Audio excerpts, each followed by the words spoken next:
There's a reason why certain cameras show up on commercial sets over and over again. And it's not because of image quality, it's because of trust. People love talking about specs, but on commercial sets, the topic shifts because the stakes shift. Here, let's get into it. When the clients are behind the monitor, and when the talent's scheduled hour by hour, and when the weather window is starting to close, the most important thing isn't image quality, it's reliability. But first, some coffee. The Roastery, City of Fountains Blend. And I learned this the hard way. I was shooting an automotive commercial and there was a rain delay that kept us inside. But there was a tiny window when we had to get the number one most boarded shot we needed from this project. Everything else we were doing inside was just, well, it's raining, so let's just get some coverage. We gotta pivot, we gotta make something happen. We got all the talent here, we only have so much time. So there was this slight little window where we had this huge setup where all the talent was gonna be on staggered stage, facing the camera and giving a big old cheers or something. From their family to yours, a big holiday greeting card kind of thing. And so we rush outside. Already we had a 20 by 30 ultra bounce already in play. Now that it was kind of cloudy, that kind of wasn't the go-to, but if it was sunny, it would have been a perfect return. So we bust out the M40, we had that on full flood, we had that through some sort of 4x4 frame of diffusion, just giving them some fill. One of the pro tips I always have on shoots is making sure that the monitor always shows the data. So when you press record, it shows to everyone from Video Village to the AC, hey, this thing's recording. Hey, we're locked in. We roll that shot, we get it one take, we're just roll. Okay, we didn't cut. Should we cut for these close-ups? No, it was just kind of a run in real quick, zoom in, pop off some quick inserts and pull back out. Cool, cut, we get it, starting to sprinkle again. I mean, it was a tiny, tiny window where we were able to pull this off. So we go back inside and film more throughout the rest of the day. And that's when we're getting closer to wrap time. I'll never forget this day for more than a few reasons. One, it being one of my first commercials working with a major local production company. Two, shooting on a Blackmagic Ursa Mini 4.6K Pro with a set of Zeiss lightweight zooms and ultra primes kind of combo, and that was kind of fun. But more importantly, I wouldn't forget this day because after we called wrap, and the talent was leaving, grip and electric started to break down. And then I was requested, hey, can we watch playback of that number one shot, the shot outside? I said, sure, we're tethered, Teradecks are still plugged in, I'll pull it up. I go to playback on the Blackmagic and I'm scrolling through. I don't see it. Maybe we swapped cards. Let's pull a card, put a new card in. Nothing. I don't see it. At this point, I'm going pale. My stomach is dropping. Let's go jaunt over to DIT10. Let's go see if he has it. I check in with him. He's still dumping footage and reminding me it's not a good idea, especially in this circumstance, especially with the unreliability, unfortunately, with this camera system. Let's not stop the footage transfer. He didn't have it in any of the other clips he's already dumped, and it could potentially be on the clip he's dumping right now, or it could be on the cards that I've already checked. To me, I don't see it on the cards already checked. The footage finishes dumping, he checks the card he just dumped, it wasn't there. I sink, I fall to the ground. Water, bottle in hand, full thing, chugged it. Face is red, I'm sweating. Did I do the number one sin of double tap? If you've filmed in this industry any amount of time, you know the record on accident.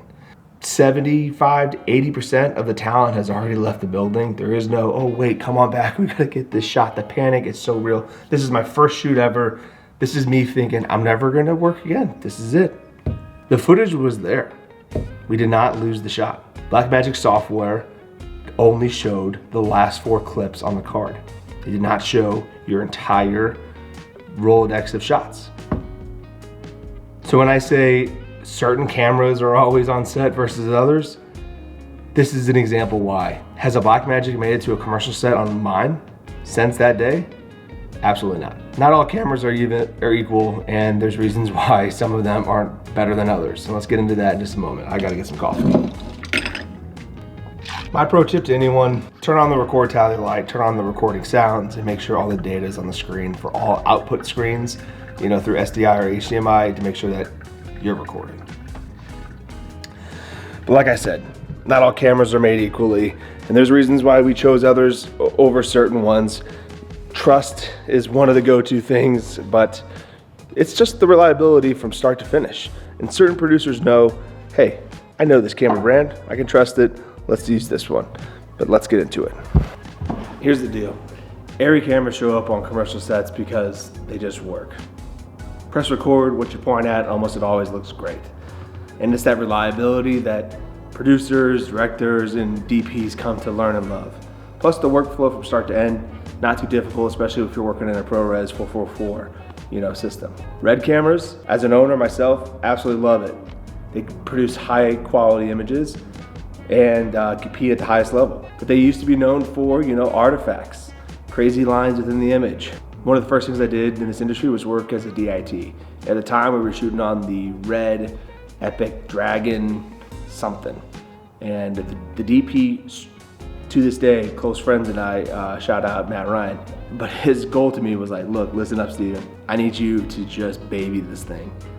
Scroll through every clip and just see if there's any sort of crazy purple line or whatever. It was the untrust that the brand had, but the quality definitely was up there. So it promised these amazing specs, but the reliability wasn't quite there. To this day, DSMC3, top notch. Absolutely love it. I love my Redview Raptor and I think it's an excellent camera. But let's not forget old trusted Canon. I was working on a shoot with the Canon C300 Mark II and the card, the main C fast card corrupt. Oh man, did I feel like, again, almost that same feeling. There goes my stomach. But wait, dual recording to a second card, an SD card on the front of the camera. It was just recording 1080p proxies, but I only lost this interview portion. But on an interview, 1080p, camera's not moving, a proxy could pull its weight. And thank goodness I didn't run proxies with baked in image. I just ran, the Canon log flat profile to that proxy. So you can still color it up even more. It's not just the specs of these cameras is why we choose them. It's the reliability from start to finish. It's the familiarity from production set on how we use it, playback and all, to post-production. And on this job, where I thought I lost it all and would never work again, we took a risk. We took a budgetary risk saying, this camera's cheaper and more affordable for this project. It can shoot in these resolution and do this kind of stuff.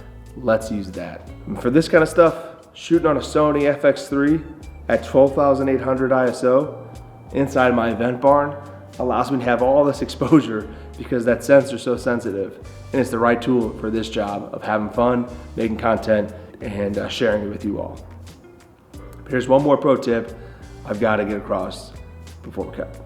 If you're stuck using, prosumer cameras like Blackmagic or some of these smaller body Sony FX3s, and your clients aren't really willing to push the budget for, let's say, an Alexa Mini LF or Redview Raptor, try using the post workflow narrative and show examples of, hey, your favorite movie was shot on this camera, or get dirty with it and say, hey, your competitor uses the Redview Raptor for all their commercials and that's why it looks so great.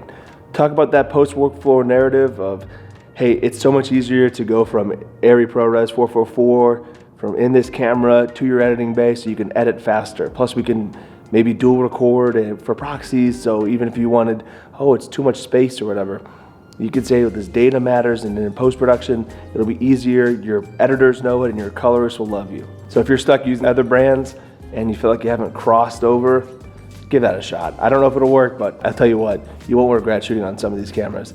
And enough with the too much data. It's 2026. Data costs nothing. Get yourself some SSDs. 8 terabyte SSD costs nothing. Come on, but now back to it. And on commercial sets, reliability equals creative freedom. If you choose the right camera system, you got more time for lighting, for performance, and for story, and not whether or not does the footage exist.